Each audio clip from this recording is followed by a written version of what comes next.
살려주세요.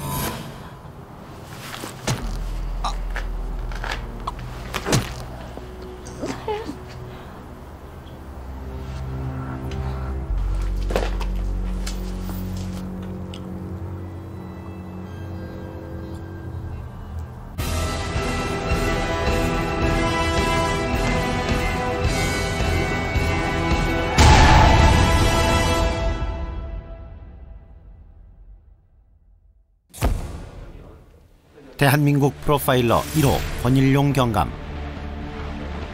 프로파일러는 용의자가 어떤 사람인지 파악해 수사망을 좁히는 데 도움을 주는 분석가로, 권 경감은 유영철, 강호순 등 희대의 연쇄 살인마들을 검거하는 데 크게 기여했다. 그가 꼽은 가장 잔혹한 연쇄 살인범 정남규를 통해 프로파일러의 세계를 들여다본다.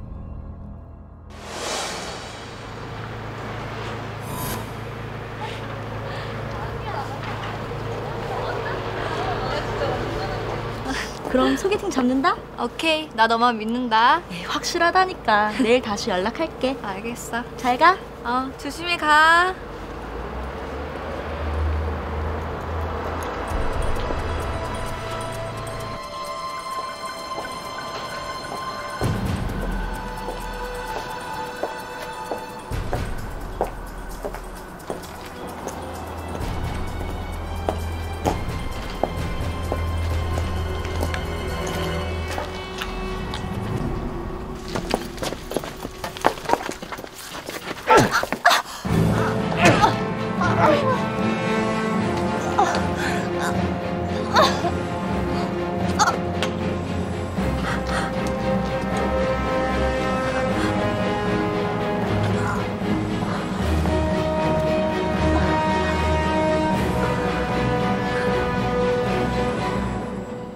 최근 서울 서남부 주택가에서 살인 사건이 잇따르고 있는데 부녀자 연쇄 피습 사건의 범인이 하루빨리 붙잡히기만을 고대하고 있습니다. 2004년 서울 서남부 일대는 여성만을 노린 이유 없는 살인의 공포에 떨고 있었다.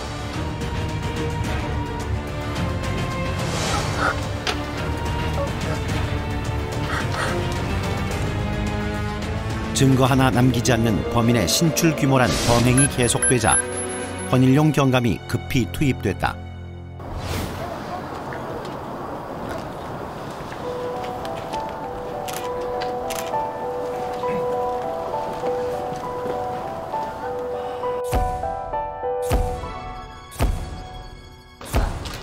이번에도 앞쪽을 찔렀어. 이 손에 난 상처는 무의식적으로 흉기를 막다가 생긴 거고. 역시 핸드백엔 손도 안 댔어요.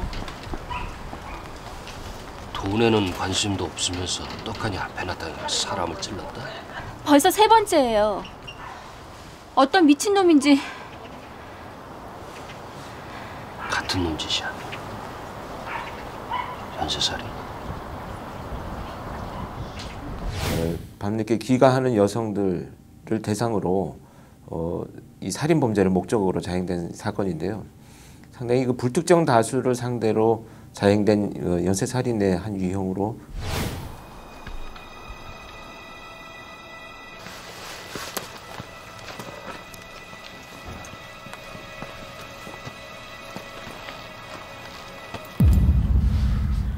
알겠는데요?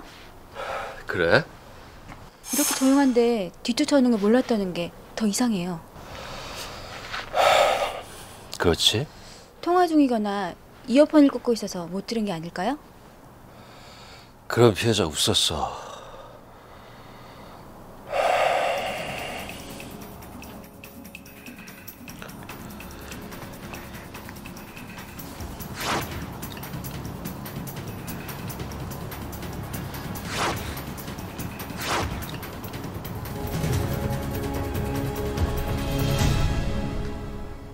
프로파일러들이 현장에 나가게 되면 우선 그 범죄가 발생한 지역의 특성들을 분석을 하게 됩니다. 그래서 그 현장이 갖고 있는 지리적인 특성, 공간의 특성, 또 건물 또는 기타 발생 시간과의 어떤 상관성 이런 것들을 이제 종합적으로 검토하는 이런 과정을 거치게 됩니다.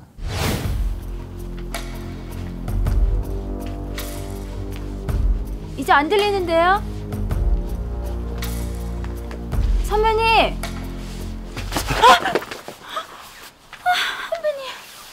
이번에 어땠어? 이번에 전혀 인기척이 안 느껴졌어요. 어떻게 하신 거예요? 범인은 30대 중반의 남성으로 어두운 골목에 숨어서 기회를 엿보다가 갑자기 튀어나와서 공격을 한 겁니다. 사람들을 공격한 목적은 돈이 아닙니다. 그럼 범행 목적이 뭡니까? 그냥 죽이는 거란 겁니까? 예, 맞습니다. 이 피해자들의 상처를 보면 뒤에서 찌른 게 아니라 꼭 정면으로 돌려 세운 다음에 이 배 부위를 아주 잔인하게 찔렀습니다. 범인은 살인 자체를 즐기는 사이코패스 성향의 연쇄살인범으로 분석이 됩니다. 아니 그럼 그냥 앞에서 찌르는 게 낫지 않나? 그냥 그걸 굳이 뒤에서 돌려서 이거 너무 복잡하지 않아요? 이 범인은 대인 기피 성향이 있는 것 같습니다.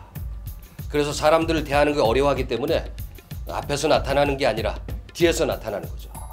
물론 범행을 저지른 순간에 달라졌죠. 아니 근데 왜 범인이 범행 장소를 여기로 정했을까요? 새벽인데다가 인적도 드물어서 범행 대상 찾기가 쉽지 않았을 것 같은데요? 범죄자들은 자기에게 익숙한 환경에서 범죄를 저질렀을 때 안정감을 느낍니다. 다시 말해서 범인은 이와 비슷한 환경에서 살고 있다는 거죠. 그리고 결국 이 범죄 현장에 다시 나타날 겁니다. 그럼 동일 범죄가 계속 일어날 수도 있다는 겁니까? 예, 계속 될 겁니다. 이 살인 자체가 목적인 살인자들은 더 큰 자극을 원하기 때문에 더 잔인한 수법으로 진화해서 다시 나타날 겁니다. 그 자기 범행을 이루기 위해서 또 연속되는 자기 범행을 성공하기 위해서 자기 관리를 많이 하는 이런 이제 유형으로 판단이 되죠. 상당히 그 지리적인 환경적인 요인이 자기가 스스로 어떤 친숙감을 느끼는 곳이기 때문에 자기의 거주 환경도 상당히 유사할 것이다. 이런 그 유추된 그 분석들을 하게 되죠. 살인 행각에 온 국민이 지금 충격에 휩싸여 있습니다만은 특히 권경감의 분석 자료가 수사팀에 제공됐지만 범인이 종적을 감추면서 사건은 미궁 속으로 빠지는 듯 했는데 그러던 몇 개월 후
아유, 여기 계시네. 아, 예. 아유, 좀 잠잠하나 했더니 또 다른 놈이 난리네요. 저기요. 여기하고 여기 한번 보세요. 다른 데는 먼지가 수북한데 여기하고 여기만 먼지가 없어요. 범인은 불을 지른 다음에 여기로 온 거예요. 이게 뭘 의미하는지 아시겠어요? 글쎄요.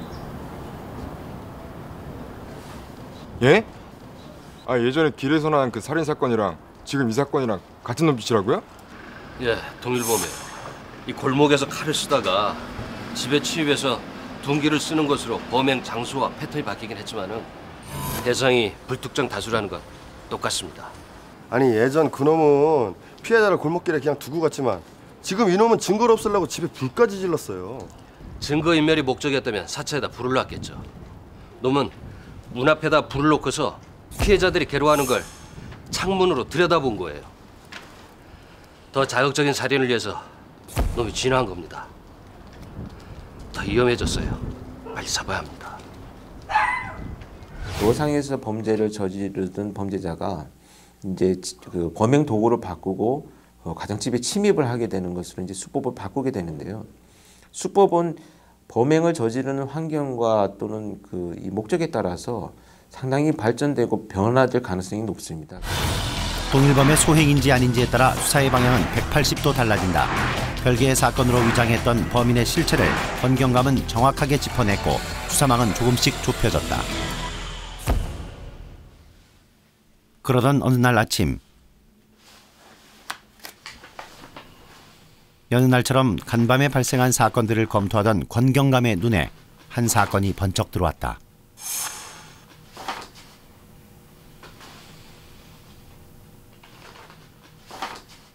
잠깐만 이리 와봐. 네. 이게 무슨 사건이야? 이 사건이요? 새벽에 들어온 강도 미수 사건인데요. 둔기로 자는 사람의 머리를 쳤는데 가족들이 일어나서 몸싸움 끝에 붙잡혔대요. 둔기로 자는 사람을? 오셨어요? 예. 저 사람입니까? 예. 오늘 새벽에 강도 미수 혐의로 잡히는데요. 자꾸 이상한 소리를 하네. 아직 잡히면 안 되는데 100명은 더 죽여야 되는데. 전과 결본 있습니까? 예. 성폭행으로 구속된 적이 있는데 자꾸 헛소리를 해요.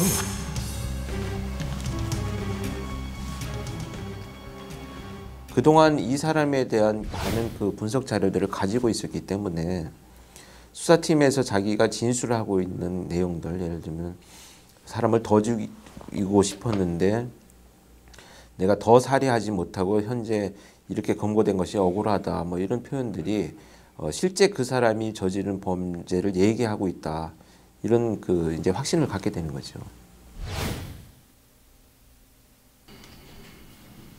아저씨, 담배 펴?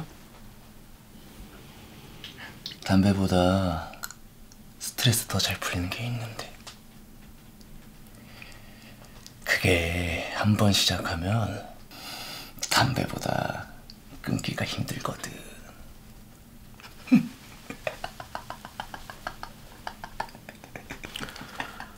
힘들었지? 성폭행으로 교도소에 있을 때 낯선 사람이랑 지내느라 힘들었을 거야. 어떻게 알았어? 맞아, 힘들었어. 근데 불은 왜 질렀어? 재밌잖아. 연쇄살인 혐의를 입증하기 위해선 증거인 범행 도구를 찾아내는 것이 가장 중요한데 사건이 발생한 지 2년이 지났기 때문에 흉기를 이미 버렸을 것이라는 예상이 많았다.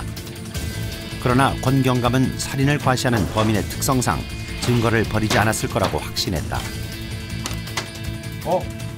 찾았습니다.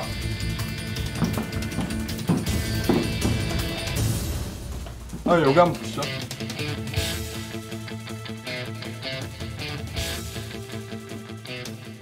살인 외에도 10여 건의 범행. 끔찍한 연쇄살인의 실체가 밝혀졌고 총 33명이라는 사상 최대 피해자를 낳은 희대 연쇄살인범이 마침내 검거됐다.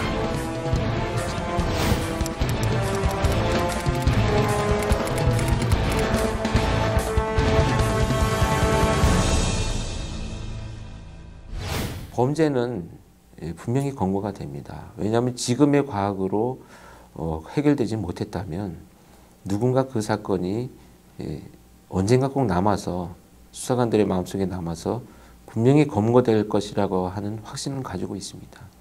또 그러한 자료를 만드는 것이 이제 프로파일러들의 역할이기도 하고요. 처참한 현장을 누비고 잔인한 범인을 만나는 프로파일러들.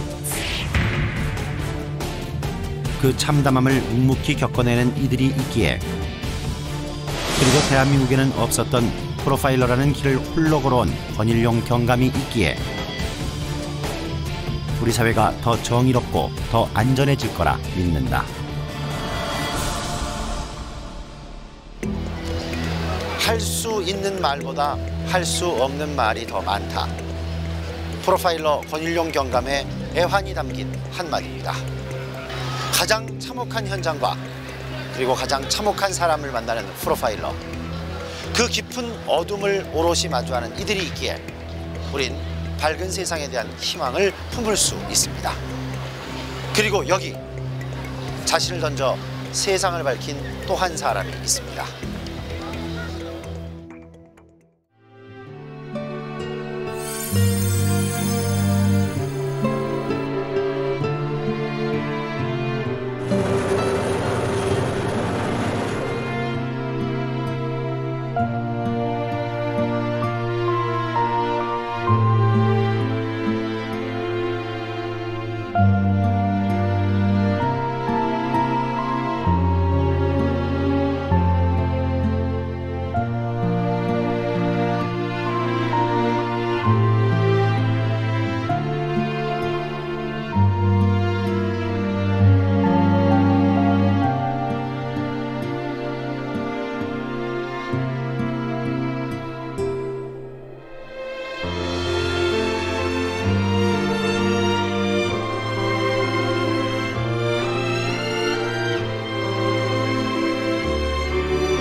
기억나지?